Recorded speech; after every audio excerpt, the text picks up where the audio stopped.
Todd, what kind of road trip starts classy in Galena, gets rowdy at Poopys, and ends with Popeye? The Great River Road in Illinois. Absolutely. Our goal at Best Motorcycle Roads is to make your next motorcycle trip the best it can be. The bottom line is Illinois really has a lot of the Great River Road. It's like 550 miles, and it's just kind of beautiful rolling hills. Mm-hmm. So we are in part 2 of our Great River Road series. So we're doing Illinois today because, as you know, like the Great River Road isn't a road. It's both sides of the Mississippi River. Right. So like there's lots of Great River Road. Yep. Each state has their own special Great River Road. Yeah. But it is kind of cool because they all have the same signs. Right. And it's so you can kind of it's pretty easy to track. Yeah. And Illinois is it's long. It's a long state. Right. Yeah. So it basically starts in East Dubuque, and kind of the first section goes to Galena then.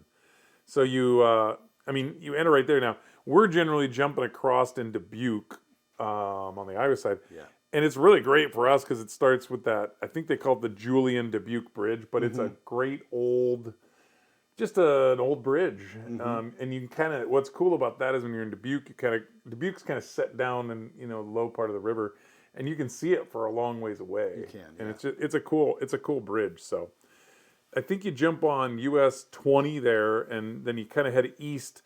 So like most of the Great River Road at the very beginning up there is like railroad. The railroad is right next to the river. So you kind of route a little ways on Highway 20 and then US Route 20, and that goes to Galena. So Galena is kind of just it's a great old town. That's a fantastic town. Yeah. Yeah. How would you describe that mostly? Well, they just have a lot of shops and, mom and pop little gift stores. It's very walkable. The streets are well done. I mean, well cared for. The storefronts are old but very well preserved, and it's just quaint. I mean, it's a great place. Not what we'd call maybe a biker town, but it would be a good destination town for like couples. Oh yeah. Yeah, like if you were riding couples on bikes. Yeah, I know there's quite a few places to shop there, especially around Christmas time. I know a lot of like women's groups that go up there. Spend the weekend just shopping and walking and coffee shops and you name it. Yeah. So then you kind of from Galena to Savanna, and then that's Illinois 84, and there you're really now much closer to the river. And we used to cross around Savanna, but there was kind of a cool, and it's not there anymore. They've replaced the bridge, but it was a graded metal bridge. Oh yeah, I remember. Which is just interesting because it's just funky to ride on. It kind of lets your bike kind of tracks. Yeah, you just got to kind of let go. Yeah, when you and let it do its thing. Yeah, on that graded road. Yeah, or graded mesh. Yeah. Now, opposite of Galena, Savanna is a motorcycle town. Absolutely. So kind of two motorcycle destinations there. The first one is the Iron Horse Social Club. So what's that one all about? Yeah. Well, the first time I went to Iron Horse Social Club was in the early 2000s, I want to say, and I think maybe all of us, it was going to be our first time there. We had a completely different view of what this was going to be. I thought it was going to be like a little, like a bar and grill. Pub and grub. Yeah, like a bar and grill. And so we got half that. We were hungry. I mean, we walked in and we're like, all right, where's the burgers? But it's not at all. I mean, it was just it was a bar downstairs, and I was like, oh, okay. And then one of the guys behind the bar said, you ought to go take a look upstairs. There's a motorcycle museum up there. So yeah, you go up this long set of stairs, and it was just a display area of all these really cool old motorcycles. Mostly like Indians and Harleys, yeah, right? I was going to say it was mostly Indians, Harleys, and that type of stuff, and it was neat. And then I think we walked up another flight of steps up above that, and there was a chapel. I thought, this is interesting. There was a long bar up there, right? But there was giant stained glass windows. It looked like you're in a church. Yeah, so they use that as a wedding chapel now. So it was such a surprise. I had no clue what we were walking into. And I mean, I think in the summertime, it's a lot of it's a bar, but like a lot of bands. Yeah. I mean, we've driven by there before, and there's been big party weekend. It's a biker bar. Yeah. And both sides of the street, all Yeah. up and down, are just lined with bikes. Yeah. And then the other big biker bar is on the south side of Savannah called Poopys. But you said you've never been I there. haven't been to Oh Poopys yet. my gosh. Yeah. So it's really one of the biggest biker bars in Illinois, and definitely like a destination spot. And it's not only bikes, but also Jeeps. So it's kind of funky. They have free camping. Like I don't think it's technically Poopys, but they have a big area and a ton of Jeeps go camping there, and bikers will even bring and just camp. But it's like there's no amenities at all. It's like you bring your tent, you bring whatever. It's a field. Yeah. But a lot of people hang out there. So they have a full restaurant and bar, and it's really big. I mean, it's like what you would think of.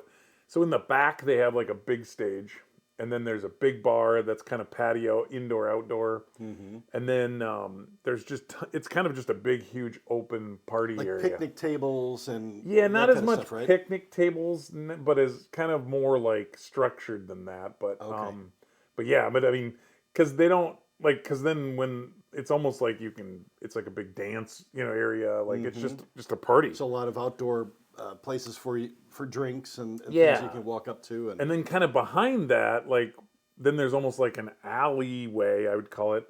And then there's like shops, tattoo, piercing. They actually have a full-on motorcycle garage and stuff there. Yeah, like you can work on, they have like a little garage, and a lot of tires. I think they do burnout contests and get tires on bikes. And then the inside, I mean, they've got a huge store with biker shirts and merchandise, and they sell like THC, and they have a gaming, Illinois, every place in Illinois has a gaming parlor. Yeah. So it is wild. And I mean, it's big bands, big parties, especially on the weekends. Yeah. Someone told me there's a pool there or a bikini bar. Yeah, it's like, I mean, it's just kind of I think they just try stuff and then they keep doing it. And I see. It's definitely a party bar for sure. I mean, it'd be kind of like a place like a Sturgis, like mini Sturgis, but Sturgis is more bar. I mean, I suppose. I mean, they've got these buildings they built just for the bike week. Stuff. But yeah, I mean, so we've generally not gone to the big party part of it, but when we like to go there, I like to get there in the morning. Now it says they open at 10 and close at 10, and there's no way they close at 10 p.m. I can tell you that. But no. And I don't know what time they're really open, but we've gotten there in the morning, and they have breakfast actually too. So it's like a full-on restaurant, you order and then your dinger goes off and you can go get it. But we had full omelet breakfast. It was great. So if you're into the party, go in the afternoon. If you're not, go early. We had a great breakfast, and then we were getting out of there, and it's about the time we were getting out of there, then more bikers started rolling in, and then it was starting to get warmed up for the day. Yeah. Oh, that's it was cool. And that's the place. So then Savannah to Rock Island, which is the Illinois side of the Quad Cities.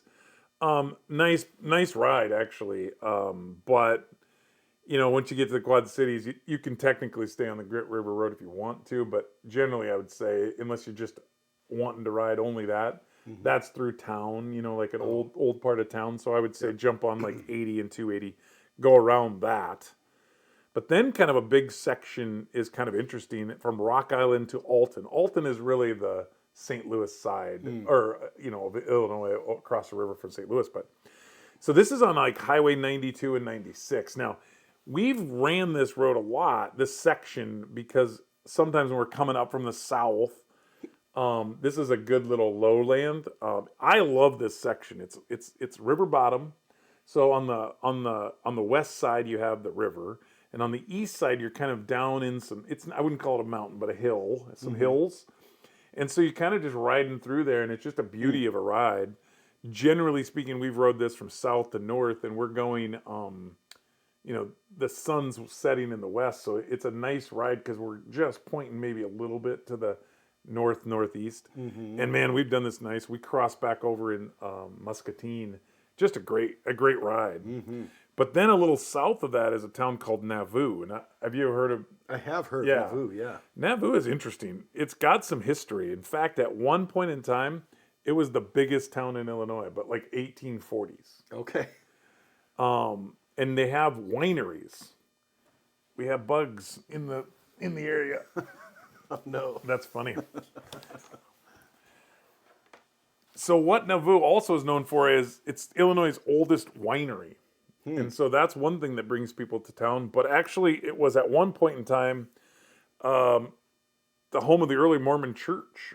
So Joseph W. Smith, who founded the Mormon church, it kind of all started there. But then weirdly, people don't always know this, but that's where he died. Him and his brother died and were in jail there. So there's a big kind of Mormon stuff there right now still. And then after that, it kind of became a German-speaking community after that. But there's a lot of history in this town. It's old.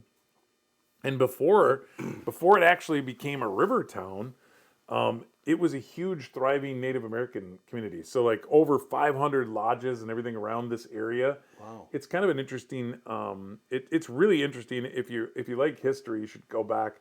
Southern Illinois was an insanely, very, very thriving Native American community population.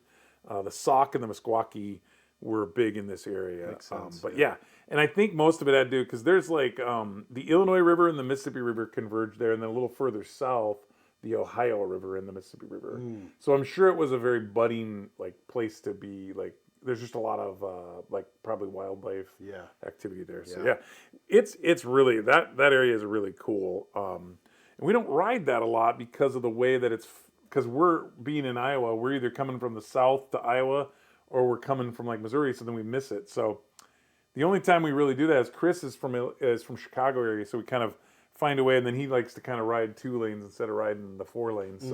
So that's kind of why we always end up around there. But so Alton again, like that's basically St. Louis, and then south of that is Illinois 3, and then it comes to a cool place called Chester, Illinois. And so Chester is a town that you kind of, once you enter the town, you kind of understand what it's all about. And it's the hometown of a gentleman, E.C. Seeger, who is the creator of Popeye. Yeah. So it started out where, and they've kind of adopted Popeye as really just Chester, Illinois.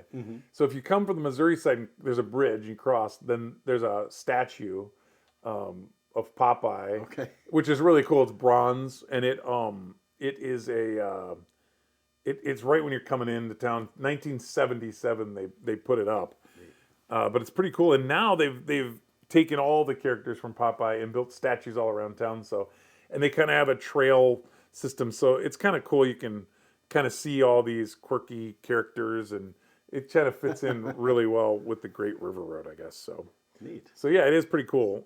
So you have to stop.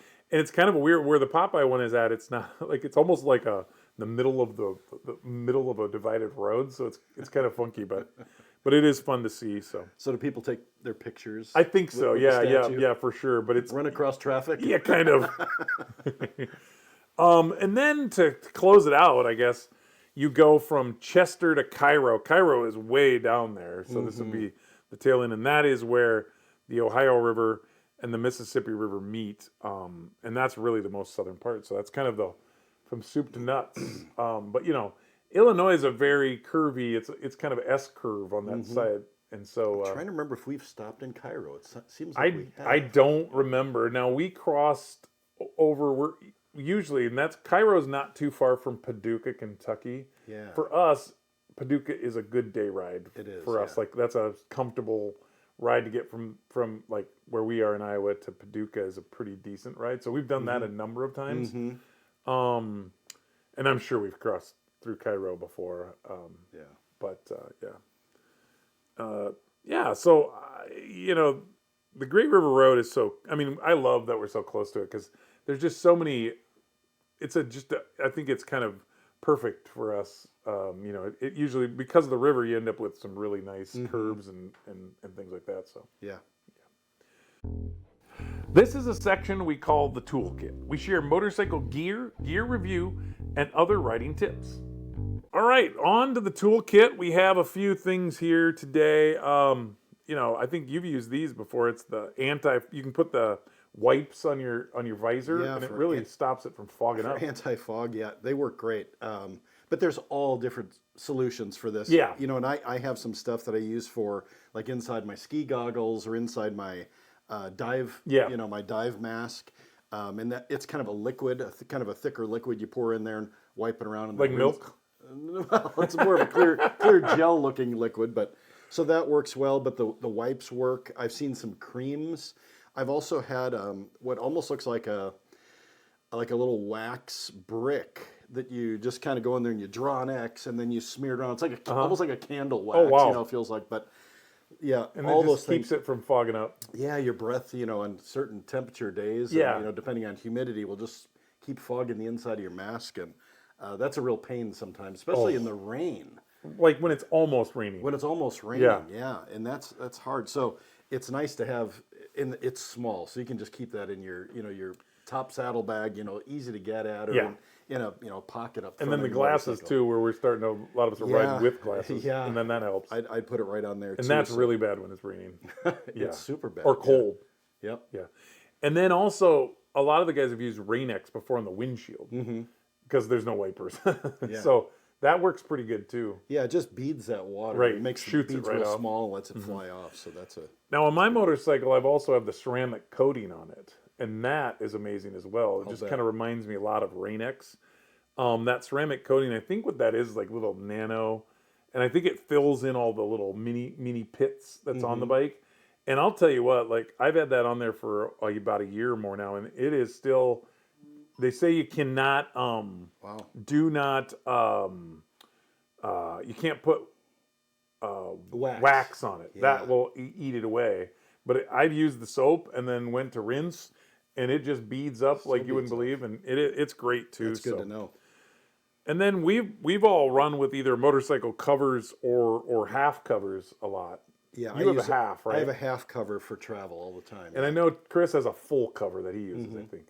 I think so, yeah. Yeah. The only thing that I've noticed sometimes is the full cover is nice, but the half cover goes on a lot easier. Yeah, it's easier to put on, and I have a pretty lightweight one, so it wraps up pretty small. Tiny. Yeah, I don't want to use up my bag space. Well, just that's to the problem. carry That's what I was that going to thing. say. It's nice to have the full cover at home when you're trying to keep the dust and debris off it, but it's really nice when we're gone just to cover up things.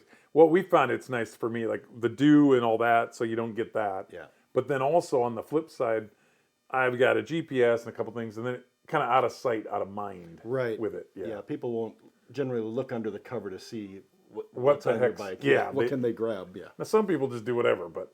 yeah, yeah. And then lastly, I was thinking, we've talked a lot about riding in the heat and then the hydration. So you have a cup holder and you just have a big cup that you use. To Yeah, keep I water use something like this. It's Yeah. got straw down Built-in inside, straw. so that way I don't have to tip my head back when I'm Right. riding. I can just kind of suck. fall off. Yeah, so Yeah. suck it straight up. So that's what I like. And then the other option is a big jug that has the bite valve and the water on it. And the nice thing about that is you don't have to fill it up when you stop. Yeah, so you have what about a gallon? It's a size? gallon jug, and but it's insulated. and you mount it behind you. I put it like attached to my bag, my seat, the bag that I put in my passenger seat. Mm-hmm. Yep, and then it's a short bite valve. what's A short hose with a bite valve. What's the bite so valve? it's like a one-way valve. Okay. So then if you drop it, it won't run the water, like it wouldn't drain the tank on it. You bite it and then you can suck it in. Gotcha. Okay. Yeah, so what I've done before is fill that halfway up with ice and then fill it all the way up with water, and it stays just ridiculously cold. All day. Oh yeah. And you don't usually, I'm not drinking a gallon of water during the day usually, so. Yeah. Yeah, So you just kind of run that up over your shoulder or underneath that's what your I do. arm, and Yeah, it's right over the shoulder. And the hose that I have on it's probably 20 inches, 18 inches long is all, not very long. Because it's just sitting right there on the bag. Yeah, that sounds great. It works really well. Well, if you like the podcast today, please like it, subscribe it, and share it with your friends. You can also sign up for BMR Rider Alerts. It's our way of keeping you in the loop. And of course, no spam. Keep the spirit of alive, and remember, bikes, friends, and wanna do it endless again? roads. You said keep the spirit of it alive. Oh, sorry. Yeah. Do you want me to do it? Yeah. Go ahead and start again. If you like the podcast today, please like, subscribe, share with your friends, or sign up for our BMR Rider Alerts. It's our way of keeping you in the loop, and as always, no spam. Keep the spirit of adventure alive, and remember, bikes, friends, and endless roads, the stories ride forever. Take care.